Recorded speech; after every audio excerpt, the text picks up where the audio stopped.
রান্নার কম্পিটিশনে মাত্র নুডলস বানিয়ে কিভাবে মাস্টার শেফকে হারিয়ে দিল জানতে হলে পুরো ভিডিওটা দেখতে হবে। মুভির শুরুতেই আমরা স্কাই নামের একজন রাঁধুনিকে দেখতে পাই। সে এত সুন্দর রান্না করতে পারে যে দূর দূরান্তের মানুষ তার রান্না খেতে তার দোকানে ভিড় করে। স্কাই মূলত পুরোনো দিনের স্টাইলে রান্না করে। তার এত সুন্দর রান্নার পেছনে রহস্য আছে। আসলে স্কাইয়ের ছোটবেলা থেকে রান্না শেখার ইচ্ছে ছিল, কিন্তু সে তেমন নুডলসই রান্না করতে পারতো না। তবে তার বাবা একজন খুব ভালো রাঁধুনি ছিলেন। তার বাবা তাকে খুব বকা দিত, কারণ সে রাঁধুনির ছেলে হয়েও আজ পর্যন্ত সে রান্না করতে পারে না। একদিন রাতে তার বাবা তাকে ছেড়ে চলে যায়, কিন্তু কেন পরে জানতে পারবো। তার বাবা চলে যাওয়াতে স্কাই প্রতিজ্ঞা করছিল সে একজন ভালো রাঁধুনি হবে। বর্তমানে এই লোকটি চাইনার সেরা রাঁধুনি। তাকে সবাই চাইনার গড অফ কুকিং নামে ডাকা হয়। কিন্তু এই লোকের ওপর স্কাইয়ের এত রাগ কেন আমরা পরে জানতে পারবো। এদিকে স্কাইয়ের খাবার মিডিয়ার লোক এসে ভিডিও করে এবং তার খাবার টেস্ট করতে যায়। স্কাই তাদেরকে বলে, আমার কাছে সব কাস্টমার সমান, তাই খাবার খেতে হলে অবশ্যই আপনাদের লাইনে দাঁড়াতে হবে। অন্যদিকে একজন প্রভাবশালী লোক লাইন ভেঙে ভিতরে ঢুকে পড়ে। স্কাই লোকটিকে কিছু বলতে যাবে, তখন লোকটি বলে, কিছুদিনের মধ্যে তোমাদের এই রেস্টুরেন্টটি ভেঙে দেব। কিন্তু স্কাই তার কোনো কথা না শুনে তাকে রেস্টুরেন্ট থেকে বের করে দেয়। অন্যদিকে পল নামের একজন রাঁধুনিকে দেখতে পাই। সে আধুনিক স্টাইলে রান্না করে। তার একটা গার্লফ্রেন্ড আছে, তার নাম মায়ো। সে পলের অ্যাসিস্ট্যান্ট, বাট মায়ো একটু শয়তান টাইপের। কেন বললাম আগে গিয়ে আমরা দেখতে পারবো। পল মাছের দোকানে গিয়ে দোকানদারকে সবচেয়ে বড় মাছ দিতে বলে, কিন্তু লোকটি তাকে নাই বলে দেয়। একটু পর স্কাইও সেই দোকানে আসে। তখন লোকটি স্কাইকে বড় মাছ বের করে দেয়। পল এটা দেখে লোকটির কাছে আসে। আসলে স্কাই সেই দোকানের রেগুলার কাস্টমার, এই জন্য স্কাইকে বড় মাছ দিয়ে দেয়। কিন্তু পল মাছ নিতে বাধা দেয়। এতে দোকানদার মাছকে দুই ভাগ করে দুজনকে দিয়ে দেয়। এরপর দুজনের মধ্যে একটা ছোটখাটো রাগ সৃষ্টি হয়। এই রাগ কোথায় গিয়ে শেষ হবে আমরা পরে গিয়ে জানতে পারবো।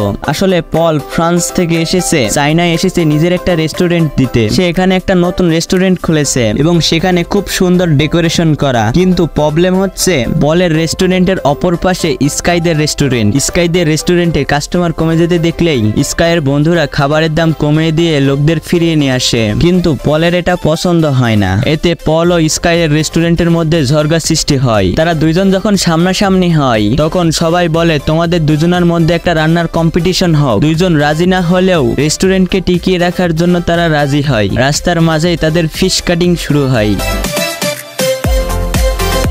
প্রথমে পল তার স্টাইলে কুল শেপে মাছটি কাটে এবং আরামে কাটাগুলো বের করে। মাছটি স্কাইয়ের হাতে দিয়ে দেয়। স্কাইও কুল শেপে মাছকে সুন্দর করে কেটে ফেলে। দুজনের সুন্দর স্টাইল দেখে সবাই অবাক হয়ে যায়। এতে রেস্টুরেন্টের প্রধান অতিথি তাদেরকে বলে তোমরা চাইলে ইন্টারন্যাশনাল কম্পিটিশনে নাম দিতে পারো। এতে তারা রাজি হয়।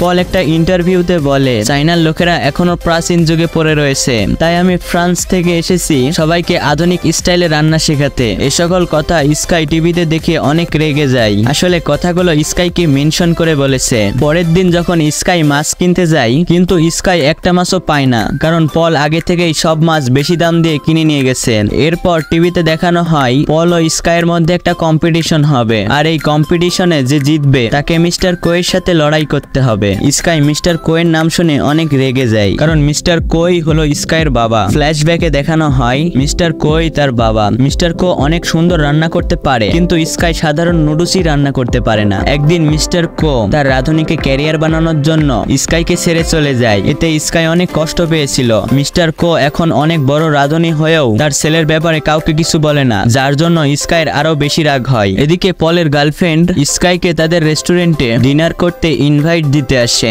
স্কাই তার ফ্রেন্ডকে নিয়ে সেই রেস্টুরেন্টে আসে, কিন্তু রেস্টুরেন্টে স্কাইকে পলের বদলে পলের গার্লফ্রেন্ড মায়ো খাবার সার্ভ করে। একটি খাবার ছিল ডিমের এবং আরেকটি খাবার ছিল গাছের মতন দেখতে। ডিমের খাবারটা অনেক সুন্দর, গাছের খাবারটা এমন ছিল সেই গাছের ভিতরে পানি দিলে গাছটি উপরে উঠে আসে। মায়ো বলে এই খাবার তোমরা আগে কখনো দেখোনি। এইসব কথা শুনে স্কাই খাবার নিয়ে তাদের কিচেনে চলে আসে। স্কাই বলে তুমি কি বোঝাতে চাচ্ছ, তুমি আমার থেকে ভালো রাঁধুনি? তখন পল বলে তুমি একটা খাবার রান্না করে খাওয়াও। এতে স্কাই একটা খাবার রান্না করে পুরনো স্টাইলে।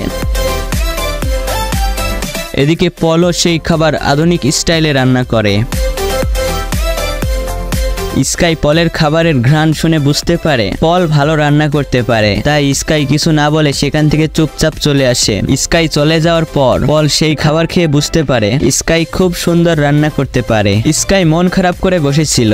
স্কাই তার বাবার বলে যাওয়া শেষ কথাগুলো মনে করছিল। তার বাবা বলেছিল তোমার কোনো যোগ্যতা নেই ভালো রাঁধুনি হওয়ার। এদিকে তার বাবা মিস্টার হং এর সাথে দেখা করে। হং হলো সেই লোক যার কাছে স্কাইকে তার বাবা রেখে গিয়েছিল। মিস্টার কো হংকে বলে আমি স্কাইকে দেখতে চাই। হং স্কাইকে ফোন দেয়। স্কাই এসে এত বছর পর তার বাবাকে দেখে অবাক হয়। মিস্টার কো স্কাইয়ের খবর নিতে চাই, কিন্তু স্কাই বলে আপনি সবাইকে বলেছেন আমার কোনো ছেলে নেই তাই না? মিস্টার কো বলে দেখো আমি একজন সফল রাঁধুনি আর তুমি হলে সামান্য একজন রাঁধুনি, এর চেয়ে বেশি কিছু না, তাই তুমি আগে নিজেকে প্রমাণ করো।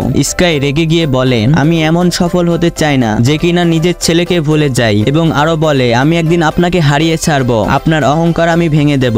এরপর দেখতে পাই সেই কম্পিটিশন শুরু হয়ে গেছে। স্কাই একটা চিকেনের চামড়া না কেটে মাংস আলাদা করে এবং নিজের স্টাইলে রান্না করে। এইসব দেখে সবাই হা হয়ে যায়। এদিকে পল আধুনিক স্টাইলে রান্না করছিল। পল খুব কম সময়ের মধ্যে আধুনিক স্টাইলে রান্না করে ফেলে। অন্যদিকে স্কাই পুরনো স্টাইলে রান্না করছিল, তাই তার সময় বেশি লাগে, তবুও সে সঠিক সময় তার রান্না শেষ করে। বিচারক খাবার টেস্ট করেন, দুইজনের খাবার সমান টেস্ট ছিল এবং তারা দুজনই সমান নাম্বার পায়। একজন শেফ বলে রান্না একটি আর্ট, এটি সঠিক সময় শেষ করতে হয়, সুতরাং পল খুব তাড়াতাড়ি রান্না করেছে তাই বিচারক তাকে জিতিয়ে দেয়। স্কাই কষ্ট পেয়ে সেখান থেকে চলে আসে। আর এই অনুষ্ঠানটি মিস্টার কো টিভিতে দেখছিল।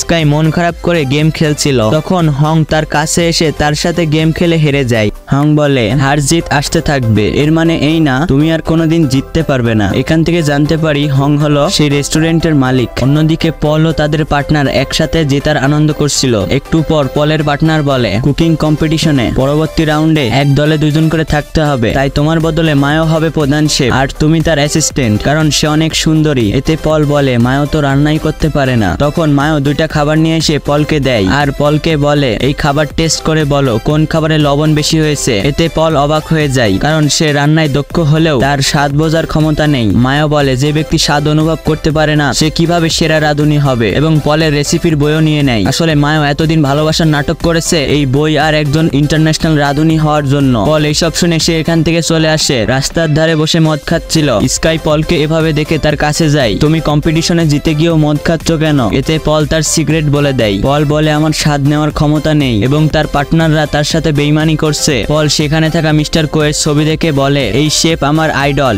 এরপর স্কাইও তার সিক্রেট বলে দেয় যে মিস্টার কোই তার আসল বাবা। স্কাই আরো বলেন এই লোকটিকে একদিন কম্পিটিশনে আমি হারাবো। এরপর দুজনের মধ্যে একটা ভালো বন্ধুত্ব হয়। এরপর পলের পার্টনাররা স্কাইদের রেস্টুরেন্টে আসে। আমরা বুঝতে পারি তারাই স্কাইদের রেস্টুরেন্টটি ভেঙে দেওয়ার কথা বলে। তখন দুই বন্ধু এসে তোমাদেরকে এই রেস্টুরেন্ট ভাঙতে দেব না। পল লোকটিকে মারে। পল পার্টনারদের বলে আমি স্কাইয়ের সাথে পরবর্তী কম্পিটিশনে একসাথে লড়বো। এরপর ইন্টারন্যাশনাল কম্পিটিশন শুরু হয়। এখানে বিভিন্ন দেশ থেকে সবাই কম্পিটিশনে আসে। কম্পিটিশনে মায়োকেও দেখা যায়। কম্পিটিশনে দুই বন্ধু জিতে যায়। পরবর্তী রাউন্ডে বলা হয় দুজনের মধ্যে যে কোনো একজনকে কম্পিটিশনে লড়তে হবে। এতে পল স্কাইকে বলে তুমি তোমার বাবাকে হারাতে চাও, তাই তোমাকে কম্পিটিশনে যাওয়া উচিত। এতে স্কাই অনেক খুশি হয়। এবার সেই দিন চলে আসে। এই কম্পিটিশনের রুলস হলো 1 ঘন্টার মধ্যে যে কোনো একটা খাবার রান্না করতে হবে। মিস্টার কো রান্না শুরু করে দেয়, কিন্তু স্কাই চুপ করে দাঁড়িয়ে পুরোনো দিনের কথা মনে করতে থাকে। এতে মিস্টার কো বিরক্ত হয়ে স্কাইয়ের মুখে পানি ছুঁড়ে মারে এবং তাকে রান্না করতে বলে।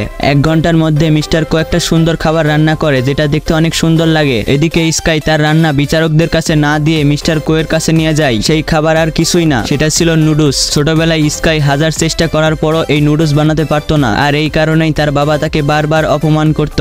স্কাই তার বাবাকে এই খাবার দিয়ে সে সেখান থেকে চলে আসে। তার বাবা নুডলস খেয়ে তাকে বলে এত সুন্দর খাবার তুমি কিভাবে বানিয়েছো? এই কথা শুনে স্কাই মুস্কি হেসে সেখান থেকে চলে যায়। অর্থাৎ স্কাই কম্পিটিশনে জিততে আসেনি, সে শুধু তার বাবার কাছে নিজেকে প্রমাণ করতে এসেছে যে গলির ছোট রাঁধুনিও ভালো রান্না করতে পারে। স্কাই চলে যাওয়ার পর মিস্টার কো পাগলের মতন নুডলস খায়। এতে সবাই বুঝতে পারে স্কাই হলো মিস্টার কোয়ের ছেলে। তো বন্ধুরা আজকের মতন এইটুকু। বন্ধুরা তোমরা কি দেখেছো বাবার মৃত্যুর প্রতিশোধ নেওয়ার জন্য 3 মিনিটে ব্যাংক ডাকাতি কিভাবে করলো? জানতে হলো পুরো ভিডিওটা দেখতে হবে।